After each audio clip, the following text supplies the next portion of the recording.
And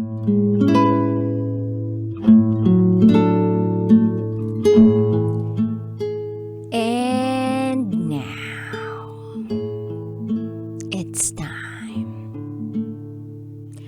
for DJ Rocky's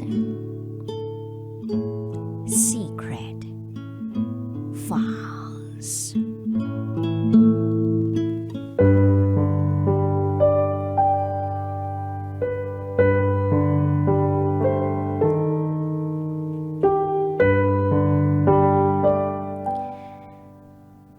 May sugar daddy pala ang mister ko.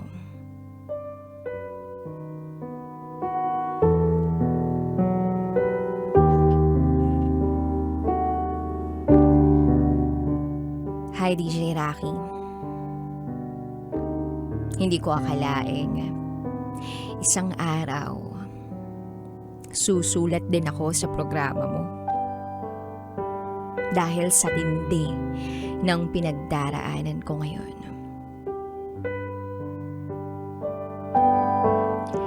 Itago mo ako sa pangalang Jana. And this is my secret file.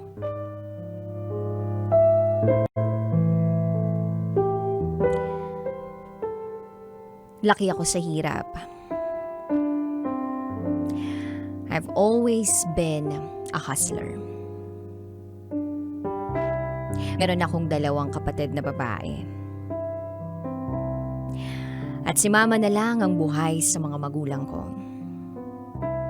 Tumayo akong breadwinner ng pamilya namin. So for the longest time, nagsisipag na ako. At lagi kong iniisip ang kalagayan ng mama ko at ng mga kapatid ko. So, nag-working student ako, pinagtapos ko ang sarili ko sa pag-aaral, hanggang sa nakapasok ako ng trabaho. And imagine, tumungtong ako ng 27 years old na hindi pa nagkakaroon ng jowa. Kaya finally, nang ma-inlove ako, kahit marami akong iniisip para sa pamilya ko, hindi ko na sinayang pang pagkakataon. Since tumatanda na rin naman ako at tapos na rin naman sa pag-aaral ang mga kapatid ko. So, itago natin ang naging asawa ko sa pangalang Jericho. Siya ang unang lalaking nagpatibok ng puso ko. And hopefully, siya na nga ang huli. I married my husband 2 years ago. Wala na akong ibang hihilingin pa sa buhay kundi ang makasama siya habang buhay. He is the man of my dreams. May itsura si Jericho. Mabait, maginoo, and bonus na matipuno. Nakilala ko siya through a friend of friend. Dati siyang fitness instructor turned businessman. And nang maikasal kami, maganda ang takbo ng business niya. That's why he gave me my dream wedding. Siya ang gumastos lahat sa kasal namin. Well, nag-offer naman ako sa kanya na hahati ako, kaya lang. Sabi niya, siya na raw bahala. Because he wants to make me happy. E di ako naman, kilig, tsaka feeling maganda. Masaya kami. Meron kaming kanya-kanyang careers. Sa business niya, hindi ako masyadong nangingialam. Lalo na't hindi ko rin naman ugali yun. I have my own career at hinahayaan niya ako na mag-enjoy doon. I'm already a manager of a department sa company na pinagtatrabahuhan ko. May mga konting problema sa kumpanya pero nalalampasan naman. So, tuwing dinner, magkasama kami. And may mga time na ako lang mag-isa sa bahay nagde-dinner dahil may mga business dinner siya. So one time, sinama niya ako sa business dinner niya. Hindi naman namin to ginagawa nung mag-boyfriend at girlfriend pa lang kami. Nung mag-asawa lang kami, tsaka namin to ginawa. May ipinakilala siya sa akin. Ang sabi, kaibigan niya daw sa business. Itago natin siya sa pangalang Boss A. 68 years old. Makisig ang pangangatawan para sa edad niya. Aktibo, may sports, golf, masiyahin. Ang sabi, may asawa to pero matagal na raw biyudo. May mga anak pero nasa ibang bansa. Masasabi kong ibang klase itong si Boss A. Iba ang karisma niya. Kumbaga mapapatingin ka talaga sa kanya mula ulo hanggang paa. Mayaman ang datingan. Amoy mayaman din. At bukod pa doon, lagi siyang may team. Kumbaga, meron siyang assistant na kasama at meron ding mga guards. So, yung unang pakilala sa akin ng aking mister kay Boss A ay nasundan pa ng nasundan. Ewan ko ba kahit maraming beses ko nang nakakasama si Boss A tuwing dinner, parang meron pa rin akong awkwardness na nararamdaman dito. Hindi ko ma-point out kung saan, alin at bakit ganoon. Basta ang alam ko, masyadong mayaman itong si Boss A. Pero syempre, ano bang pake ko doon? Business yun ng asawa ko at kung ano mga meron sila, labas na ako doon. Then one day, yung isang kapatid kong babae tumawag sa akin. Sinabi niya sa akin na naisinangla pala ng nanay namin ang bahay. Ang bahay na pinag-ipunan ko, pinagtrabahuhan ko ng kay tagal. At kailangan daw na matubos, mabayaran na dahil kung hindi, kukunin na raw ito. Mareremata na. Grabe, DJ Rocky. Parang pinipiga ang puso ko nang malaman ko yun. Hindi ko alam kung saan ako kukuha ng pera pambayad ng bahay.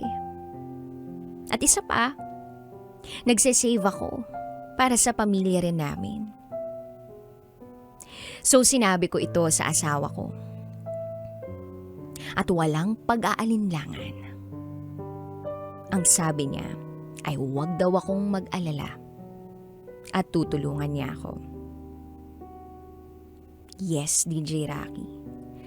Kayang maglabas ng asawa ko ng ganun kalaking halaga.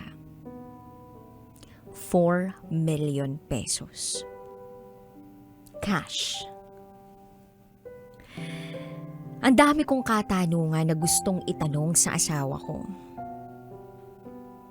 Saan, paano, at ganun ba talaga kalaki ang pera niya?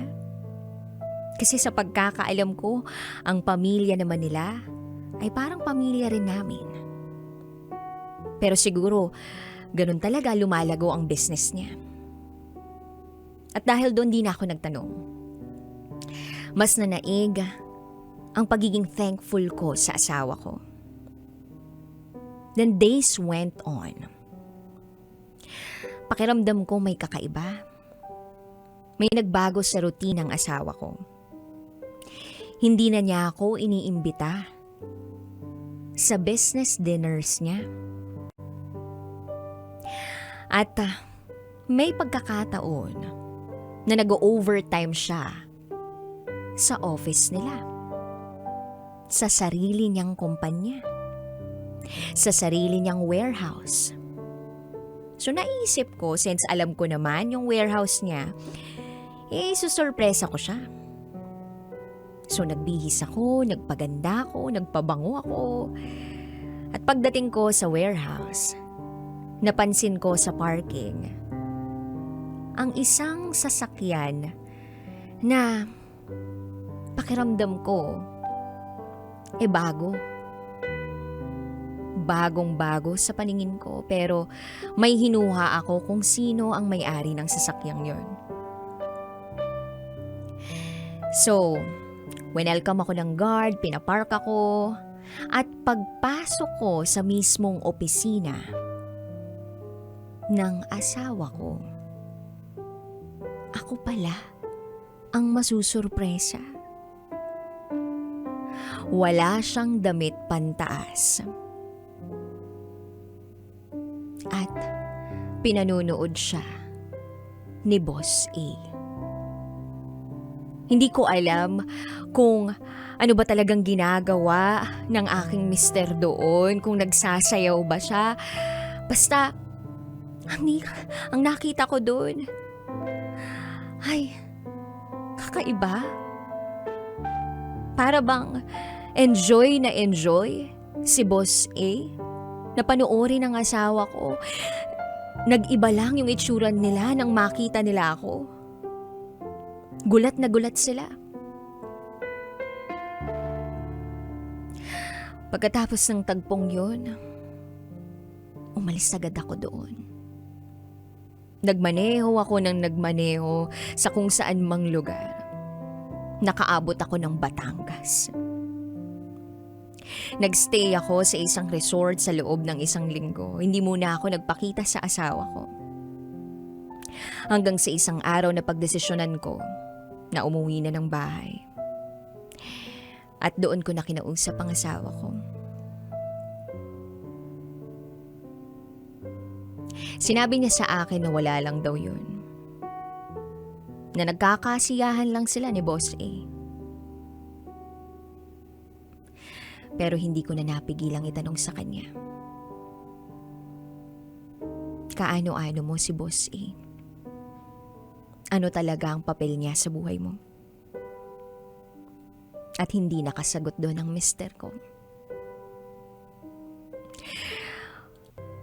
Umiyak lang ako ng umiyak.